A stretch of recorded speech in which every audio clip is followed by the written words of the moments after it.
En definitiva y en el fondo, toda adicción es una búsqueda espiritual encubierta o disfrazada o desviada. Volver a reencantar el mundo sería volver a devolverle su condición de lo sagrado y también de reconocer que hay una parte que puede ser un misterio.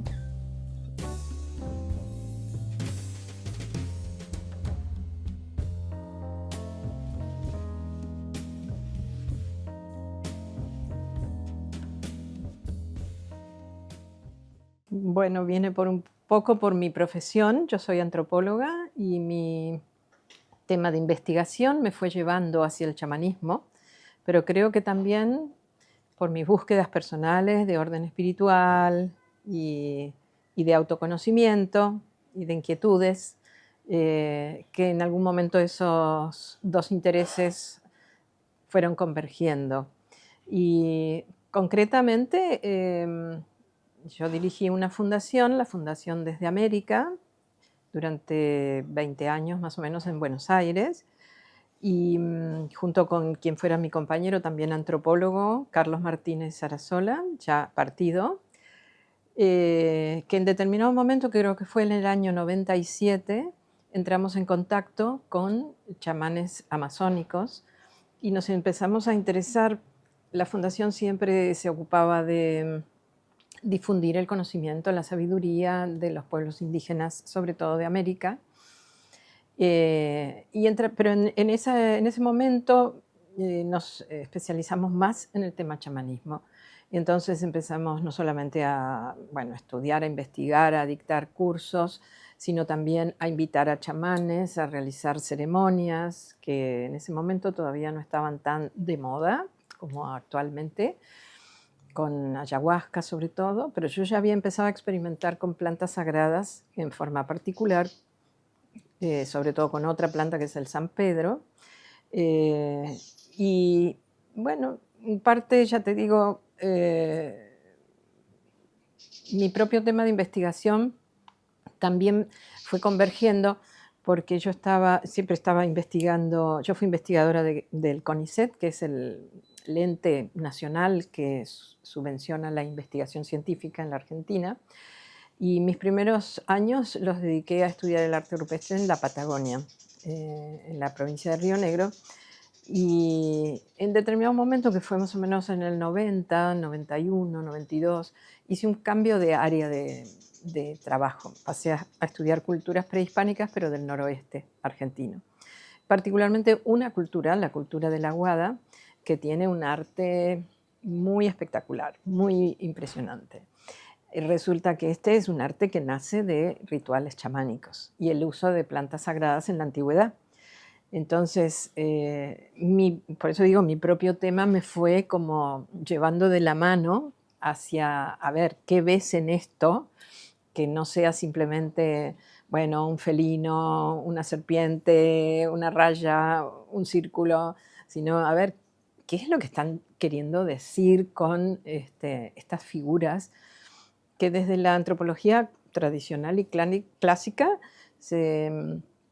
las clasificaba como arte figurativo fantástico y cosas así, ¿no? Bueno, eso entonces, y paralelamente que me fui metiendo incluso experiencialmente, y yo rescato ya mucho hasta lo metodológico, el compromiso personal, la experiencia personal, como para tener una inmersión más profunda y más directa en el tema que uno está investigando, ¿no? Eh, Realmente, bueno, me permitió empezar a ver esas imágenes con otros ojos, podríamos decir, ¿no?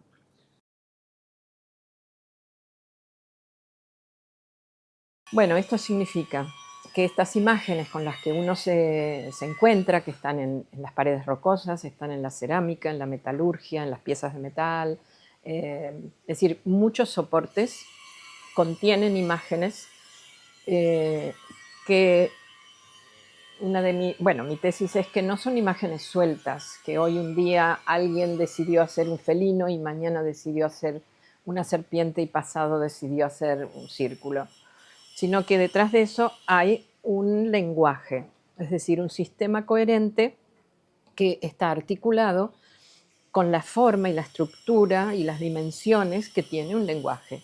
Y que así, bueno, mi aproximación fue primero desde la semiótica y después más desde la hermenéutica, porque la semiótica que yo estudié además era una semiótica un poco dura, más estructuralista, que solamente quería atenerse al significante y dejar de lado el significado. Eh, y eso me dejó en un lugar un poco descriptivo, formalista, podríamos decir. Pero a mí lo que me interesaba, lo que siempre me interesó, fue llegar al significado de esas imágenes. ¿Qué hay detrás? ¿Qué quieren decir? Y no solamente qué quisieron decir, porque son imágenes antiguas, sino qué nos pueden seguir diciendo, qué significados pueden seguir despertando. Porque el fenómeno de la significación, es decir, de la generación de significados, es algo constante, es algo fluido, no es algo fijo, como en un lenguaje verbal o en un lenguaje de signos. En un lenguaje de símbolos, el símbolo es permanentemente como que va cambiando. Por lo tanto, rescaté de mi pasaje largo por la semiótica esa búsqueda de, bueno, a ver qué niveles de lenguaje estaban operando, a ver qué nos dicen desde el significado, desde la semántica. Ese lenguaje está hablando de las categorías de la cosmovisión de los pueblos que lo realizaron. Por ejemplo, la dualidad, la concepción de que todo tiene su par complementario.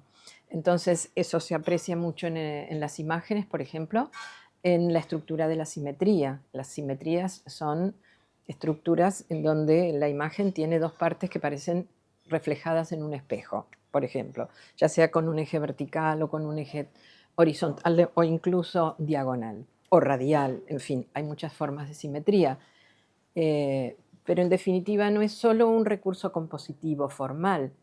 Esa imagen está hablando de que para esa gente la simetría en el universo, la complementariedad de los opuestos, lo femenino, lo masculino, que a su vez está asociado con el lado izquierdo y el lado derecho, o cielo y tierra, o cielo, tierra e inframundo, todo esto contiene significados que van más allá de la imagen. Esto en la semántica. Después, en otro nivel está que también hay significado que se genera en la sintaxis, en la composición, en cómo se articulan esas imágenes.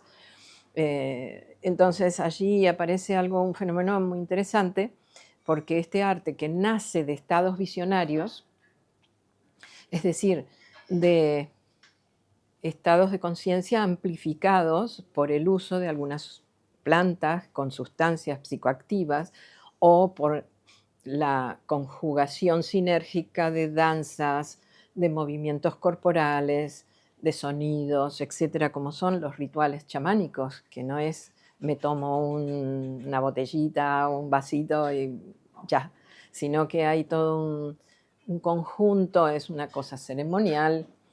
Y de hecho, una de las imágenes más interesantes que yo pude relevar en el arte rupestre del noreste argentino es una gran escena de danza de 17 personajes que están como en posición acuclillada, que también es una posición de pasaje a otros planos, con elementos de percusión en sus manos, dos personajes adelante tocando un enorme tambor. Eso está hablando, es una escena muy descriptiva de cómo serían en la antigüedad esos rituales, donde probablemente o seguramente también tomaban una de las plantas sagradas de la zona, que es la anadenantera, el sebil. Es un árbol que tiene unas semillas que tostadas y molidas en forma de polvo se aspiraba y se lograba de esa manera un efecto eh, psicoactivo, digamos, para entrar en trance. Entonces, el siguiente punto es cómo se plasma en una imagen bidimensional o a lo sumo tridimensional, porque esto puede estar en una pieza que tiene volumen o en una pared rocosa que también tiene volúmenes y sobre todo volúmenes muy irregulares, cómo ese chamán artista, digamos, lograba plasmar no solamente la idea, el contenido, sino que la forma de esa imagen también estuviera acorde con lo que se estaba experimentando. Un fenómeno, digamos, imaginémonos un fenómeno altamente sinérgico, sinestésico, dinámico, que termina siendo una imagen estática. Entonces hay recursos plásticos que en lugar de interpretarlos como son figuras fantásticas, son figuras monstruosas, tiene 3 cabezas, tiene una pata de felino, pero la lengua le sale una cabeza de serpiente y después le nace, no sé.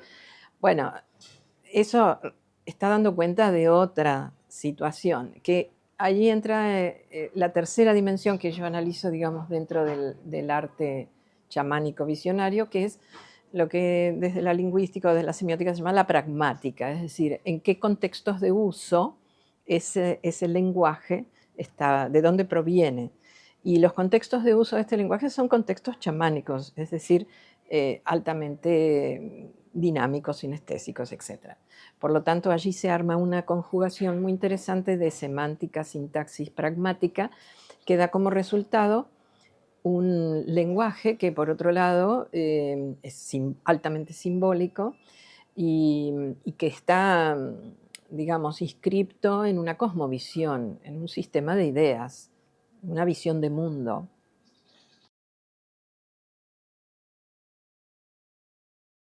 Sí, bueno, arte chamánico visionario es una frase que define un conjunto de imágenes. En principio yo me he dedicado a las representaciones gráficas o plásticas, pero que también tengamos en cuenta que incluían sonoras, movimiento corporal, es decir, una cosa un poco más compleja o amplia. Arte no es una categoría que exista en las culturas indígenas como algo separado, como para nosotros occidentales, que hemos armado una categoría especial de piezas, de obras que son anónimas, originales o que tienen un autor. Entonces, es una categoría, la palabra arte, que nosotros ponemos sobre este conjunto de imágenes, pero que tiene que ver con que es una representación plástica, tiene algo de la condición de lo estético. El concepto de belleza es un concepto muy relativo en cada pueblo. Del conjunto del arte, lo que se llama arte desde nuestra mirada occidental, indígena, tradicional, y me remito a eso que ha sido mi tema de investigación, pero se puede ampliar al arte indígena contemporáneo y etnográfico. De este gran conjunto hay un subconjunto que proviene de rituales chamánicos y proviene a su vez de estados ampliados de conciencia que generan visiones o estados, fenómenos visionarios. Por eso es como una forma de ir acotando qué tipo de imágenes responden a esta clasificación, podríamos decir.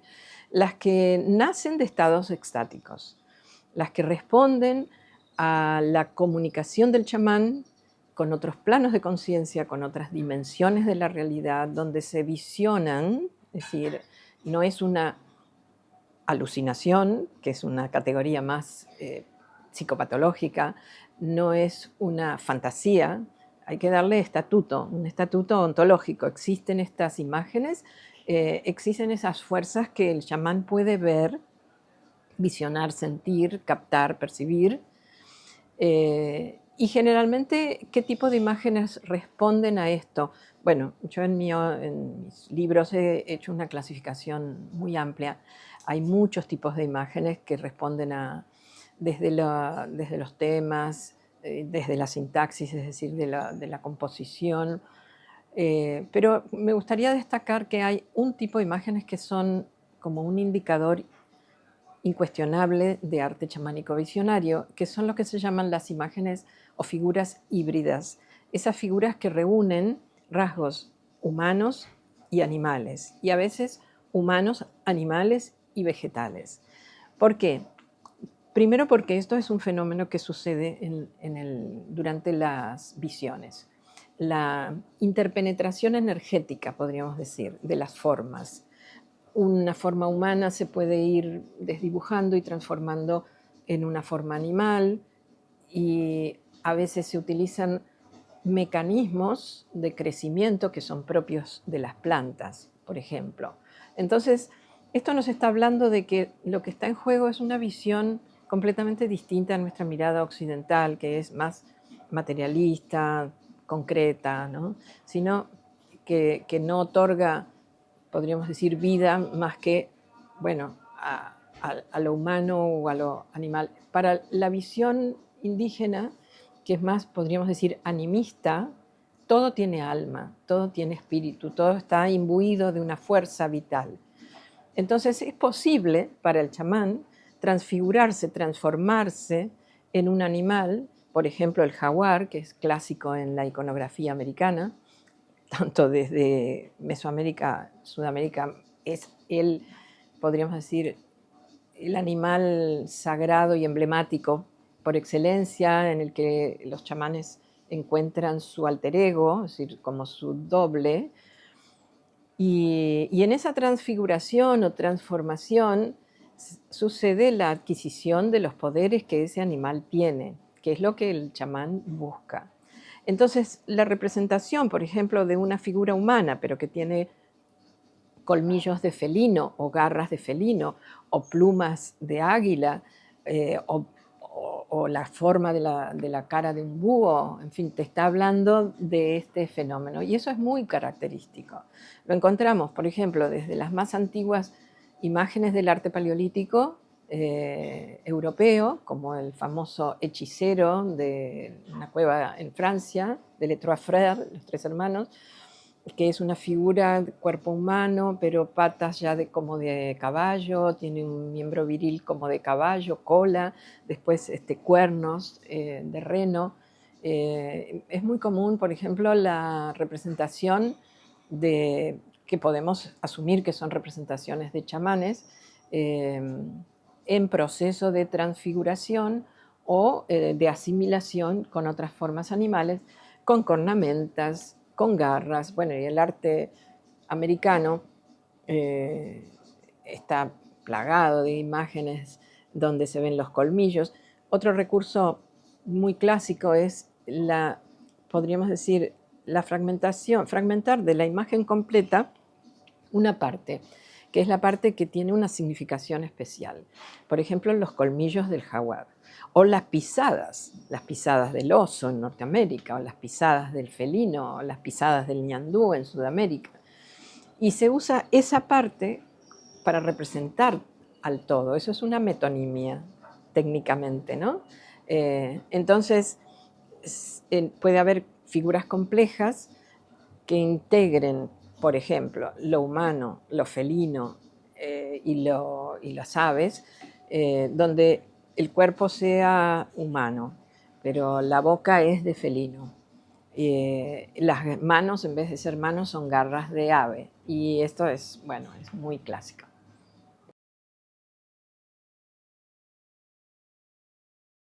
Bueno, es un fenómeno que viene sucediendo ya hace unos años. El acercamiento recíproco.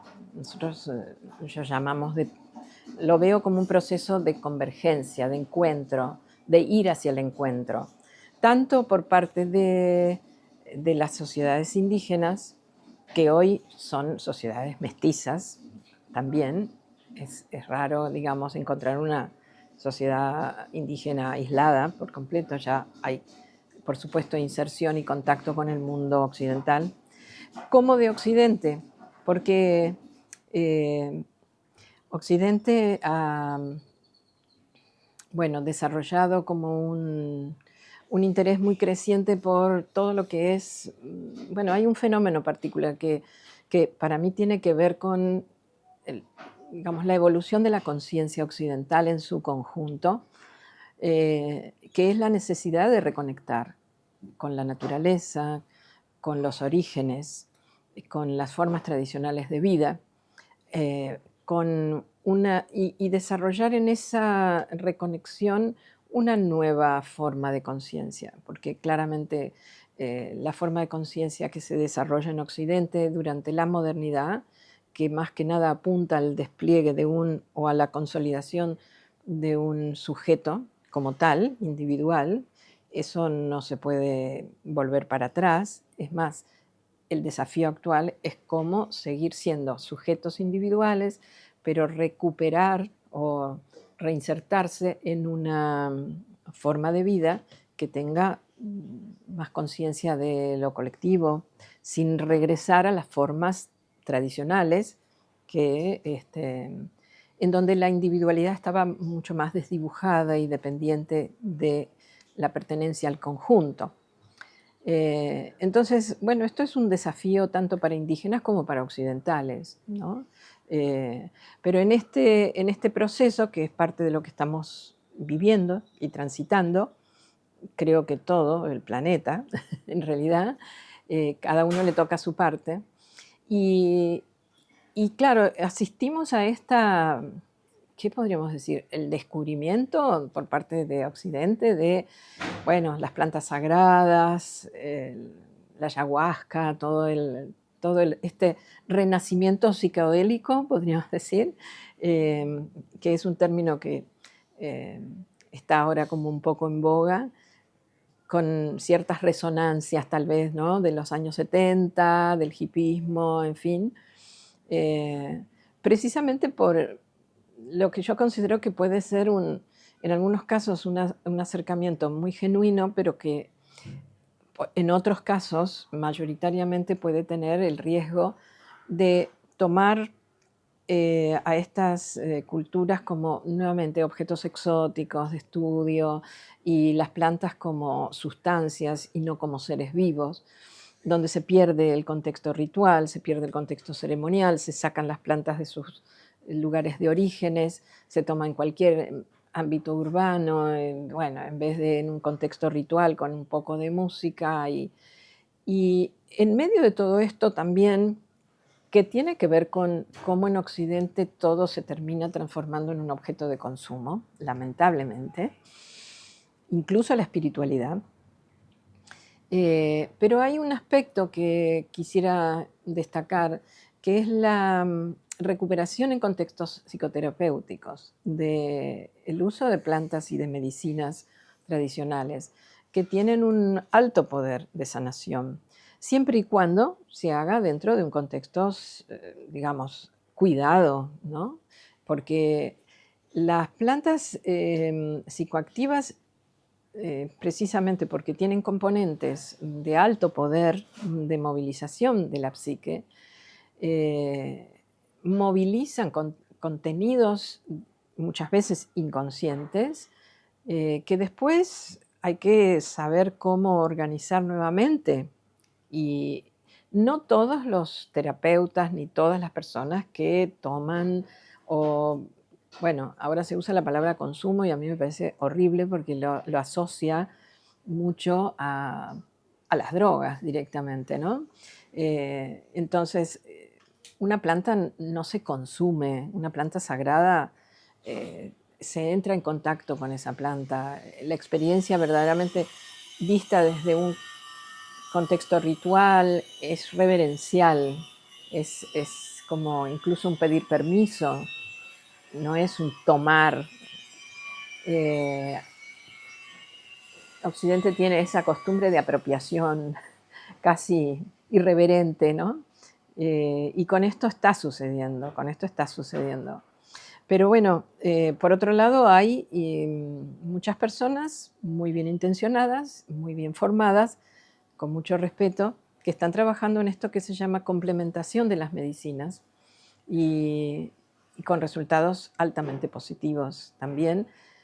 Mira qué curioso que para combatir, por ejemplo, las drogadependencias, o las adicciones más pesadas, em, porque en definitiva, bueno, esto nos llevaría a otro tema, pero en definitiva y en el fondo, toda adicción es una búsqueda espiritual encubierta o disfrazada o desviada. Y por supuesto que estas experiencias visionarias, si son bien manejadas y si además las precedes de una limpieza del cuerpo con otras plantas medicinales o con dietas, te proporcionan una experiencia espiritual. Entonces es como, bueno, al final era esto lo que estábamos buscando, ¿no? Y lo estábamos tratando de llenar con otras cosas.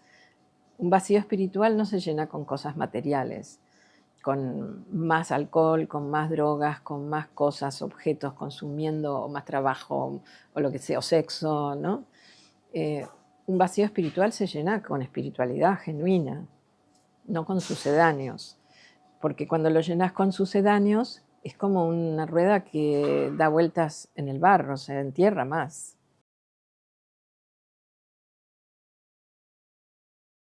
Bueno, una ablación es un corte, es algo que se ha fragmentado y sacado del mapa de la conciencia, ¿no?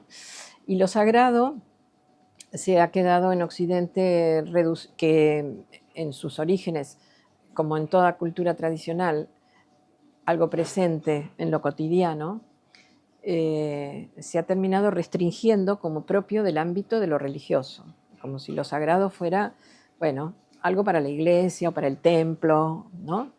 Pero el resto es profano, y en lo profano se puede hacer cualquier cosa, porque lo profano es lo opuesto de lo sagrado. Lo sagrado es lo que está protegido, lo que está circunscripto, eso también tiene que ver con la raíz o la etimología de la palabra sagrado. Sacralizar es poner en un contexto de conexión con el cosmos. Lo que se sacraliza se orienta en relación a los puntos cardinales, al arriba, al abajo, y lo sagrado es lo que está en armonía, podríamos decir, o en relación con lo cósmico. Y lo profano es lo que queda afuera. Y nosotros en Occidente moderno, hablo del Occidente moderno porque antes era otra cosa, eh, hemos construido otro sistema de creencias basado sobre todo en el pensamiento científico, racionalista, materialista, determinista, etcétera, que en determinado momento, por ejemplo, a partir del siglo XVIII, si quisiéramos ponerle una fecha, se consideró que ya la variable, entre comillas, de lo divino era innecesaria para comprender el universo. Entonces, esto fue Laplace, siglo XVIII, quedó afuera, y la ciencia y las leyes matemáticas terminaron ocupando ese lugar, pero un lugar muy, muy frío, muy distante. Dios Madre Padre se terminó transformando en un padre muy controlador con los monoteísmos y, y muy poco amoroso, podríamos decir. Y esta forma logra hegemonía, se, se distribuye, tiene aplicaciones prácticas. Después de la revolución científica viene la aplicación tecnológica de esta nueva visión del mundo. Estoy hablando de la revolución copernicana, ¿no? Después se aplica y se genera la revolución industrial, y el mundo contemporáneo empieza a adquirir una conformación, un paisaje en donde lo sagrado parece innecesario y queda restringido a los ámbitos exclusivamente subjetivos o religiosos. Y creo que hoy en día, principios del siglo XXI, estamos llegando a tocando fondo con esa carencia, con esas consecuencias negativas de haber cortado con ese hilo, que no solamente es con la divinidad o la concepción de lo divino que cada uno pueda tener, es un corte con el cosmos como divino. Es un corte que va mucho más profundo, es un corte hacia afuera, que también es un corte hacia la naturaleza como un reservorio de lo divino, de lo sagrado, porque se convirtió en un espacio para explotar, ¿no?, materias primas, y un corte hacia el interior, porque esa ablación, lo sagrado también habita en cada uno de nosotros. Entonces, ¿cómo nos relacionamos internamente, privadamente, subjetivamente con lo sagrado? Es como que nos hemos olvidado cómo es, ¿no? Nos parece que, bueno, es una cosa antigua que tiene que ver con rezar en la iglesia, o, y no es eso solo, podríamos decir, ¿no?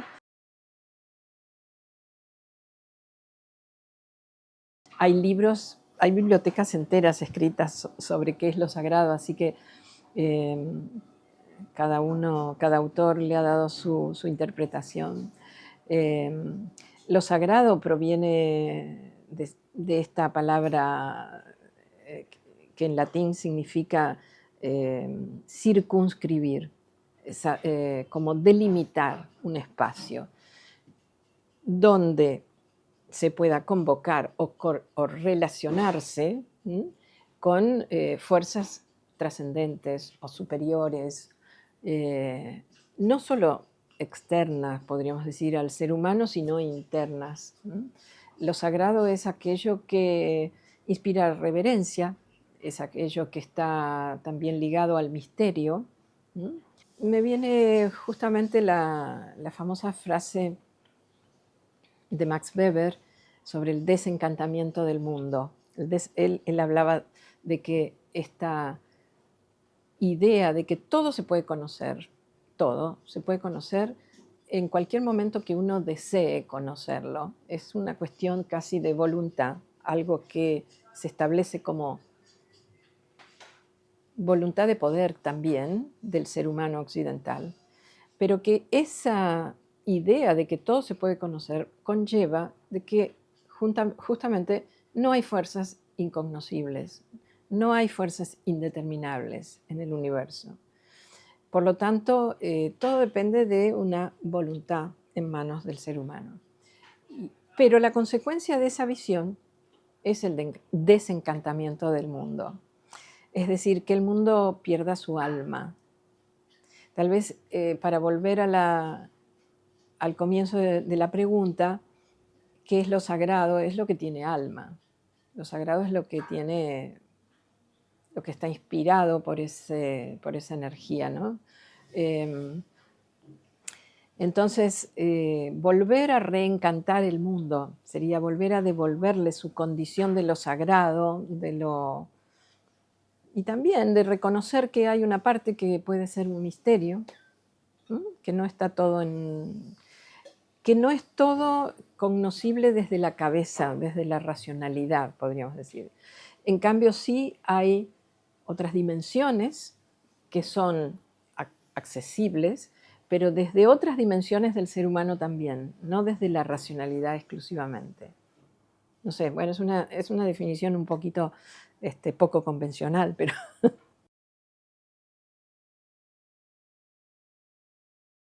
Bueno, pienso, por ejemplo, en el símbolo más, uno de los más generales de la simbología chamánica, que es el círculo ceremonial. El círculo ceremonial, que es la forma de circunscribir un espacio, orientar ese espacio hacia los 4 puntos cardinales, poner un centro, que generalmente es el centro, un fuego, o puede ser un cuenco con agua, y calificar cada uno de los lugares de ese círculo ceremonial. Eso constituye un mandala, después de todo, porque generalmente son circulares. Los círculos ceremoniales se llaman círculos ceremoniales por eso. Bueno, y eso tiene un efecto muy fuerte al psiquismo individual. Un mandala es una imagen que es símbolo de totalidad, es símbolo de estabilidad, de completud. Es un símbolo donde uno puede ingresar por distintos lados. Hay una relación muy interesante entre el centro y la periferia en lo mandálico. Esto está muy estudiado. Hoy en día, por ejemplo, bueno, ya lo estudió Jung y lo trabajó profundamente. Él realizaba mandalas y su libro rojo está lleno de mandalas que en definitiva son muy chamánicos. Él se basó en la alquimia y el chamanismo es como que tienen muchos puntos en común. Se busca el equilibrio y la complementariedad de los elementos. Está hablando de cómo los 4 elementos se conjugan entre sí. Los 4 elementos son podríamos decir, 4 tipos de naturalezas. Entonces, cuando uno realiza un ritual, yo hago talleres en donde siempre hago un círculo ceremonial. Y el impacto emocional de las personas cuando entran al lugar y ya está armado el círculo es tan fuerte. Recuerdo así como testimonios de decir, bueno, o yo he estado aquí o algo de esto me evoca, me recuerda. Y después tiene otros efectos. Por ejemplo, estar alrededor de un círculo es la forma de poder compartir, de reunirse y de compartir la palabra. Pero también es la forma de estar alrededor de un espacio que concita la concentración en el centro, en esa llama o en ese cuenco o en lo que esté marcando el centro, con lo cual se logra casi indirectamente el efecto de cualquier meditación, que es concentrar la atención y evitar la dispersión. Bueno, con lo cual pienso en esto como un símbolo muy potente, el símbolo del círculo, el círculo con punto interior, los mandalas, los laberintos, que tienen otra significación más de camino, de recorrido, iniciático, pero bueno, el laberinto también es un símbolo potentísimo, ¿no? Podríamos hablar en otro momento. Sí, Morris Berman, que tiene un libro muy bonito que se llama El reencantamiento del mundo. No es precisamente chamanismo, pero sí habla de todo este proceso de cómo se fue constituyendo la conciencia occidental moderna y cómo recuperar, reencantar el mundo. Morris Berman es un autor, un historiador de la ciencia norteamericano. Mircea Eliade, sin ninguna duda, como padre de los estudios comparativos de las religiones y padre mismo de los estudios sobre chamanismo. Creo que su obra capital sigue siendo, por más que hay muchas críticas que se le hacen, su obra sigue siendo un hito, ¿no? Imprescindible. El chamán, no me sale ahora el título. Bueno, definir el chamán como el maestro del éxtasis, ¿no? La definición del éxtasis. Y a mí lo que más me influyó de Mircea Eliade ha sido su mirada de lo transcultural. Su obra es como los estudios comparativos en chamanismo son muy importantes, porque el chamanismo yo creo que tiene una base arquetípica, universal. De hecho, también otro autor que estuvo muy en relación con Mircea Eliade fue Gustav Jung, que si bien no habla específicamente de chamanismo, aunque algunas menciones, él propone que, por ejemplo, el proceso de individuación, su propuesta del proceso de individuación como camino de búsqueda de uno mismo, el chamanismo es como una metáfora del camino de individuación para Jung, desde las concepciones tradicionales, porque se basa en el mismo principio, que es el principio de las iniciaciones, es decir, de atravesar momentos de pasaje, en donde tenés que enfrentar miedos, enfrentar pruebas, para acceder a otro estado del ser. Y esto es algo muy importante trasladándolo al tema contemporáneo, porque en general la gente no quiere atravesar procesos iniciáticos, donde hay un dolor imprescindible, el atravesamiento, la aceptación de un dolor o el despojo de una etapa previa, ¿no? Es una muerte, una pequeña muerte o muerte a algo y un renacer, para un renacer. Es un descenso al inframundo en términos chamánicos, es un descenso al inconsciente en términos psicológicos, imprescindible, imprescindible para acceder a los mundos superiores. Jung tiene una frase muy bonita que dice algo así como: quien no ha descendido a los infiernos no puede acceder a los cielos, ¿no? Y por último mencionabas Lévi-Strauss. Lévi-Strauss, en mi formación, me influyó mucho desde esta búsqueda de los, las lógicas inscriptas en un sistema de ideas o de imágenes. Esta idea tan potente que instaura Lévi-Strauss de que hay lógicas que están muy relacionadas con el lenguaje y con las categorías mentales, ¿no?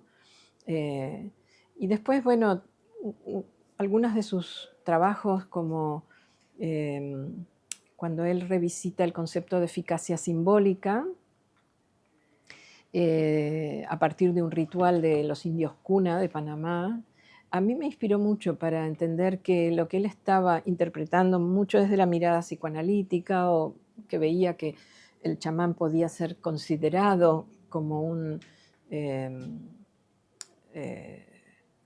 actor desde la mirada psicoanalítica, en realidad lo que estaba sucediendo estaban sucediendo en esas curaciones tenían mucho que ver con las curaciones energéticas que hoy estamos como reconsiderando a la luz de la física cuántica y de las otras medicinas, en donde no opera solo lo físico orgánico, sino donde la imagen, la idea, y en su caso el mito, la narración, intermediado por el lenguaje, son vehículos para operar sobre lo orgánico, sobre el cuerpo físico, porque narra un caso de una parturienta que no tenía, desde nuestra mirada, dilatación suficiente para dar a luz.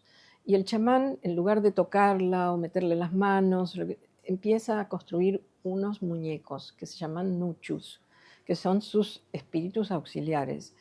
Y le empieza a relatar el mito en el cual él y sus nuchus van a la mansión de Mu, que en realidad es el útero, y en lugar de entran en fila india y se van poniendo luego así uno al lado del otro, ¿no? Como en fila, no sé cómo llamarlo, transversal. Es decir, que entran por un espacio muy acotado, que sería el canal de parto, que no la tenía dilatado, y lo van extendiendo con su sola presencia simbólica. Entonces, bueno, no sé, ese artículo es un capítulo de la antropología estructural, para mí fue muy iluminador. Leído desde otra mirada también, es factible, es un texto del 50 y pico, 60 y pico, no me acuerdo la fecha, ¿no? Muy precursor. Estos autores han sido visionarios, realmente.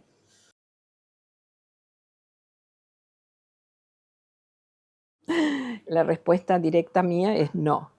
Por empezar, hay que dividir. En un contexto tradicional, no todo el mundo es chamán. Ya en las culturas tradicionales, los chamanes son personas elegidas, seleccionadas, no solo por la comunidad. Necesitan, por supuesto, la aprobación y la habilitación de la comunidad, pero también hay un proceso personal que inicia con una llamada, con una enfermedad, con alguna crisis muy importante, en donde la persona se siente convocada a tener que iniciar otro camino. Y después tiene que encontrar un guía o viene algún ancestro en sueños y le empieza a enseñar. De modo que hay todo un proceso para ser chamán. Y las experiencias en culturas tradicionales, claramente el rol del chamán es un rol reservado a ciertas personas con ciertas facultades específicas. En algunas culturas son las mujeres, las chamanas, como en las culturas siberianas, en las culturas mapuches, las machis, los homosexuales, es decir, que tienen facultades, podríamos decir en nuestros términos, intuitivas, más abiertas. Bueno, volviendo a los contextos occidentales, aún así, acá hay mucha confusión. Primero, hacer una experiencia chamánica no es convertirse en un chamán, ni hacer un workshop de fin de semana es ya poder decir yo soy chamán. Creo que eso hay que seguir respetando como que es un proceso iniciático, verdaderamente, que requiere un trabajo sobre lo personal previo muy fuerte antes de poder inclusive convidar a otras personas si estamos hablando de plantas o intentar una sanación o lo que sea. Después hay distintas técnicas, algunas más inocuas que otras, pero claramente la ingesta de plantas psicoactivas debe tener un protocolo de admisión bastante estricto, porque ciertas estructuras psicopatológicas muy border pueden dispararse claramente y después la persona queda desarticulada psicológicamente y no todos los terapeutas y menos aún los psiquiatras están en condiciones de volver a poner la casa en orden, diríamos, ¿no? De modo que yo creo que hay que ser cuidadosos, ¿sí? Sobre todo con la estructura. Tiene que haber primero un sentido muy claro de para qué estás haciendo esa experiencia. Es decir, ¿dónde vas a insertar lo que surja, lo que suceda? Más allá de que, por supuesto, la experiencia sigue su curso. Te manda donde te tiene que mandar, ¿no? Pero bueno, tener capacidad de integrar los contenidos, lo que suceda, lo que se remueva, lo que se abra, lo que se desordene, tomarse después un tiempo para volver a ordenar.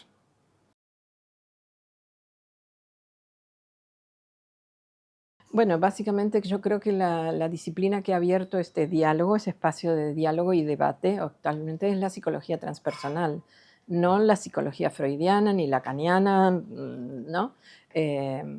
Que a veces ve esto como meramente como una patología, sino esto es un espacio de transición entre lo psicológico y lo espiritual. Entonces allí necesitas como una perspectiva más amplia. Y creo que hoy por hoy es la psicología transpersonal, la psicología junguiana y otras disciplinas que están convergiendo y colaborando como la astrología, por ejemplo, y se hace, bueno, las constelaciones familiares, las miradas que tienden más hacia lo espiritual, lo energético. ¿Mm? Y también la antropología, desde la antropología. Pero bueno, por ahí.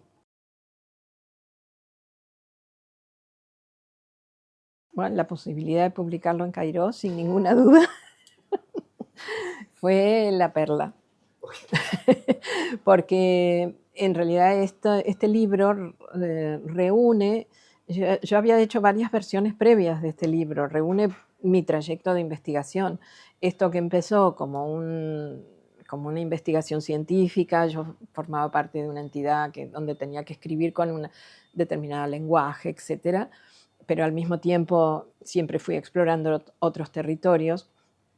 Entonces, de un texto más académico lo terminé transformando en un texto más de ensayo, más libre, donde me permití integrar otras miradas que fueron apareciendo. Y creo que reúne o resume un poco también mi propio camino de búsqueda personal, que estuvo absolutamente como señalizado por las experiencias chamánicas, ¿no? Que yo he tenido ya como profesional, como mis búsquedas de autoconocimiento, de experiencias personales, y esta posibilidad de mirar las imágenes y ver en el arte algo más que la antropología común no te lo enseña.